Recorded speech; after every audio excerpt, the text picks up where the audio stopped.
It can be tough to be the bad guy in a movie, particularly on a character level. It's not uncommon to be outshined by the story's hero. Narratives are typically based around the main protagonist, which makes sense, but it does run the risk of leaving the villain feeling underdeveloped and trapped in their shadow. As if that wasn't bad enough, there's even the chance that the main antagonist of a movie can have their thunder stolen by another villain. So with that being said, I'm Jem from WhatCulture.com, and these are 10 movie villains that upstaged other villains.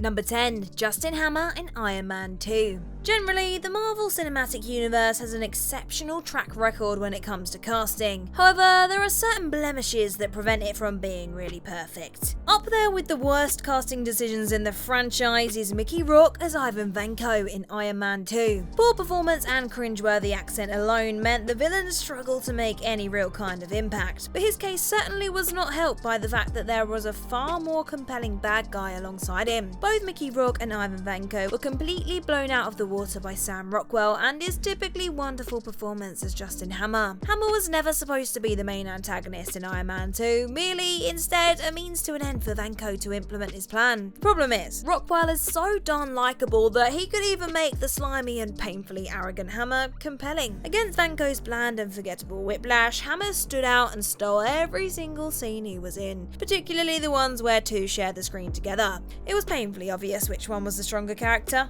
let's be real. Number 9. Jaws, The Spy Who Loved Me and Moonraker. With over 60 years and 25 movies since the character's first cinematic appearance, James Bond has faced up against his fair share of big bads. From the maniacs who threaten the entire planet to those who offered a more personal threat to 007. Naturally, some of these characters were better than others. One of the franchise's most memorable bad guys, and the one that kept me up at night as a kid, is Jaws. Richard Keel's 7-foot monster who came face to teeth with Bond on 2 separate occasions. In any discussion about the best Bond villains, Jaws will typically be brought up before either Carl Stromberg or Hugo Drax, the bosses for which he was a henchman in The Spy Who Loved Me and Moonraker. Someone of Jaws' hulking stature was always going to raise an eyebrow or two, and with the ability to inject a little comedy into the more eccentric and over-the-top chapters of the Bond franchise in which he featured, he managed to outshine even the men he worked for.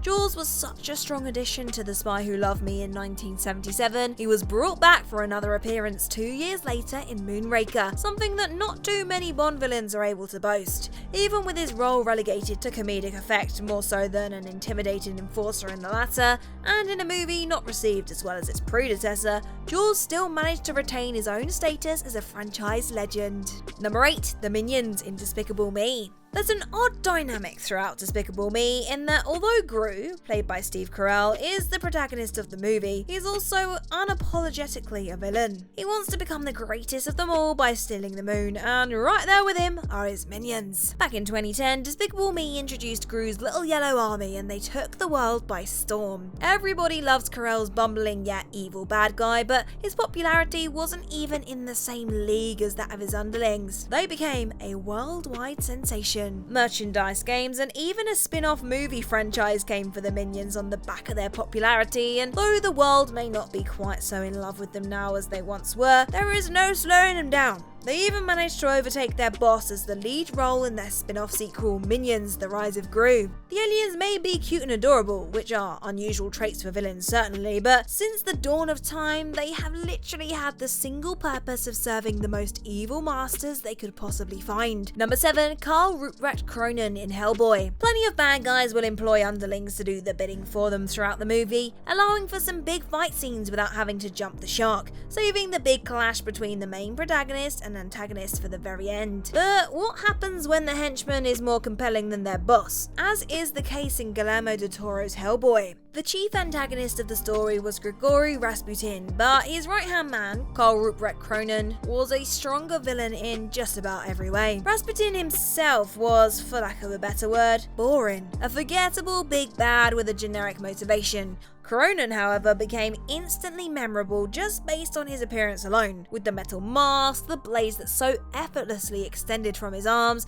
and his skill in wielding them. Originally Adolf Hitler's greatest assassin, Cronin's backstory only only made for a more interesting character. His surgical addiction saw him remove his own eyelids and lips, amongst other things, and even with the retrospectively dodgy CGI of 2004, he was difficult to look at without the mask and armor. Though he was only the puppet to Rasputin's puppeteer, he still managed to steal every single scene from his boss. Number 6. Smaug in The Hobbit, The Desolation of Smaug. After the impeccable Lord of the Rings trilogy, Peter Jackson's return to Middle-earth just didn't live up to what had come before it. There were more than a few aspects in which the Hobbit movies fell short, a major one being an underwhelming villain. It was Azog the Defiler, otherwise known as the Pale Orc, who murdered Thorin Oakenshield's grandfather and chased the Dwarf King across Middle-earth from the Shire to Erebor. In all that time, audiences were given few reasons to care about the character or his rivalry with the King under the mountain. His cause was not helped by the introduction of a genuinely compelling villain, the titular dragon in the second movie of 3, The Desolation of Smaug. His name may have been in the title, but Benedict Cumberbatch's Smaug was far from the big bad. He only truly came into proceedings in the third act. He had very little screen time and was almost treated as a MacGuffin,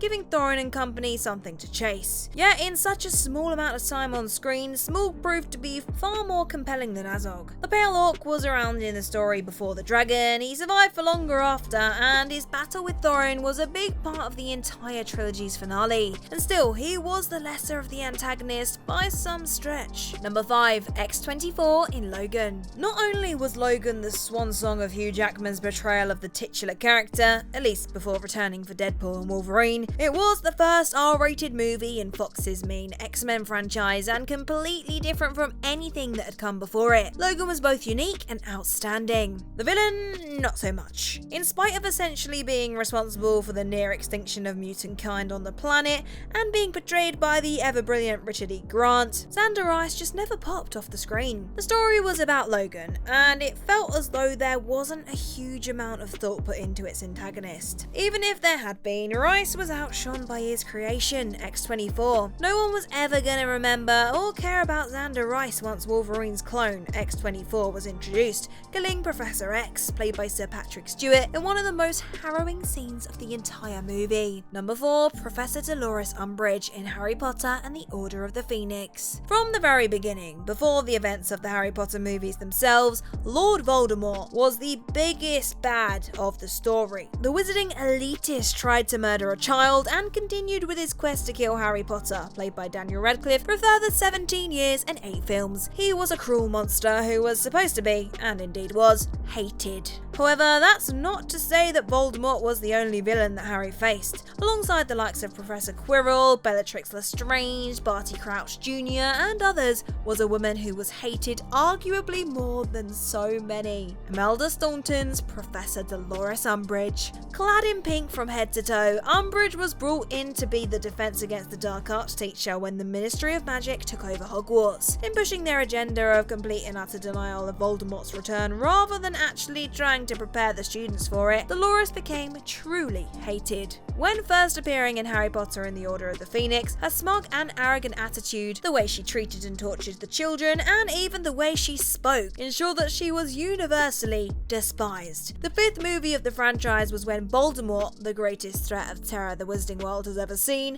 made his big return, and yet still, he was overshadowed by a Miss Dolores Umbridge. Number 3. Thanos in Guardians of the Galaxy. When the Avengers were first brought together in the Marvel Cinematic Universe, they went up against one of the very best villains the franchise have ever had to offer, in Tom Hiddleston's Loki. Unfortunately, the same cannot be said about the Guardians of the Galaxy when they assembled 2 years later. Like Loki, Ronan the Accuser had been tasked by Thanos to retrieve an Infinity Stone. Ronan showed an immense amount of physicality and intimidation during his procurement of the orb, but there was very little depth to the character. In a movie as fun as the Guardians of the Galaxy, he was easily the most boring aspect. In truth, regardless of how compelling he was, Ronan would have been knocked down more than a few pegs all the same thanks to the scene he shared with the Mad Titan himself, after being teased at the end of the Avengers, where he treated the Kree radicalist like a child. It's hard to take someone seriously shortly after a dressing down like that, even if it did spur Ronan on to murder an untold amount of people. The Titan said he had the demeanour of a pouting child, and it was hard to argue with him. Thanos' appearance made for a great moment in the film, certainly, but it did put the final nail in the coffin, ensuring Ronan would never be taken seriously again. Number 2, Darth Vader in Rogue One, a Star Wars story. Could be argued that Rogue One, a Star Wars story, is the best Star Wars movie since 1983, though essentially existing based on one line of dialogue from Episode 4, A New Hope, and to fill in something of a plot hole with regards to the Death Star's glaring weakness. The film was still arguably better than anything from either the prequel or sequel trilogy. The main villain, Orson Krennic, put Galen Erso to work on the Death Star and oversaw its whole production. He was portrayed in the film's beginning as a ruthless man not to be messed with, but his standing in the Empire only became lesser and lesser as the story went on. Much like Ronan in Guardians of the Galaxy, he was undermined consistently. Krennic was first overshadowed by Grand Moff Tarkin, who took the Death Star project away from him, and then ultimately by Darth Vader right at the very end. In fairness, Vader's arrival stole the spotlight from every single other aspect of the movie, not just Krennic. The first thing that comes to mind when thinking of Rogue One is never the story or the sacrifices made by the heroes, and it's certainly never Orson Krennic. Without fail, it's Darth Vader's awe-inspiring emergence from the darkness into a corridor to put his full power on display. It is an iconic moment in Star Wars history, and no other villain could possibly ever compete against such a cameo. And number 1, Hannibal Lecter in The Silence of the Lambs. When looking back at some of the most iconic villains in the history of cinema, Hannibal Lecter is undoubtedly near the top of the list. Sir Anthony Hopkins' chilling performance as the cannibalistic doctor in The Silence of the Lambs earned him the title of Best Actor at the 64th Academy Awards, and with good cause too. In just 16 minutes of screen time, Lecter became an unforgettable aspect of the film. Cruel, calculating, incredibly intelligent, and even more so dangerous. The character is still regarded as one of the best ever to be put on the screen, even over 3 decades later. It's easy to forget that Hannibal wasn't actually the main antagonist of The Silence of the Lambs. That honour goes to Ted Levine's Buffalo Bill. The serial killer FBI agent Clarice Starling, played by Jodie Foster, spoke to Lecter about. Bill, real name James Gum, was a former patient of Lecter's, and so Hannibal was used primarily as an insight into Gum's mind before engineering a Harrow escape. However, it was Sir Anthony Hopkins who won the Academy Award. It was Hannibal Lecter who became the iconic villain, and even though Buffalo Bill was a strong antagonist in his own right, it is Hannibal Lecter that anyone ever thinks of when The Silence of the Lambs comes to mind, isn't it?